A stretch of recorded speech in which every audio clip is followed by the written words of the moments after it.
8ویں امام کا زمانہ، 7ویں امام دا آرگنائزیشن آف لا.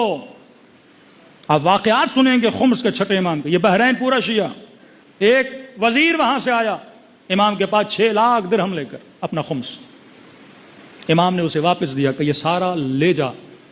اب وہ متن میں نہیں کہ امام نے کہا کیا کرو، یقیناً یہی بولا ہوگا کہ اس نظام اور سسٹم کو کیا کرو، وہاں جا کے مضبوط کرو.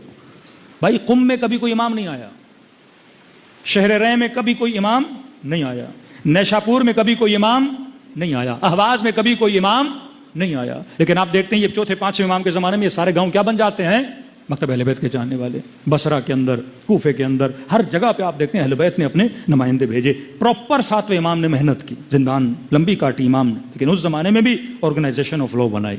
پھر پیسوں کے مسائل، خمس کے مسائل، پھر مختلف فرقے بنے. امام رضا کی امامت کا انکار کیا گیا. پھر امام رضا مطلب تشیع اتنی مضبوط ہوئی کہ ہارون ملعون کے جانے کے بعد مامون کو خطرہ ہوا کہ ہو سکتا ہے توس میں لوگ میرے خلاف قیام کریں.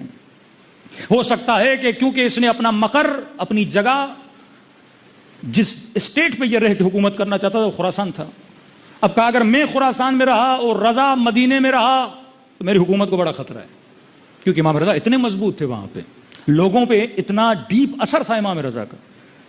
تو کہا کہ میں عزت وقار دے کے ان کو خراسان بلاؤں تاکہ لوگوں کے ذہنوں میں ڈالوں کہ تم جن کے پیچھے لگے ہوئے ہو کہ یہ مثلاً عالم دین ہیں، فرزند رسول ہیں، آل رسول ہیں، یہ تو حکومت علیاذ باللہ اور عہدوں کے محتاج ہیں یا ان کی لالچ میں ہمارے پاس آ رہے ہیں. پھر امام رضا نے جگہ جگہ پہ اپنی مظلومیت بیان کی کہ مجھے یہ چیز نہیں چاہیے لیکن بالاجبار مجھے لے جا. وہ بھی اللہ کی مصلحت کہ امام رضا کی قبر ہم سارے ہمارے ہمسائے میں مشہد مقدس میں رکھی جائے. ایک امام کی اتنی برکت ہے کہ خدا نے اس سرزمین کو ولایت امیر المومنین کا ماننے والا بنا دیا ہے. صلوات پڑھے محمد و آل محمد.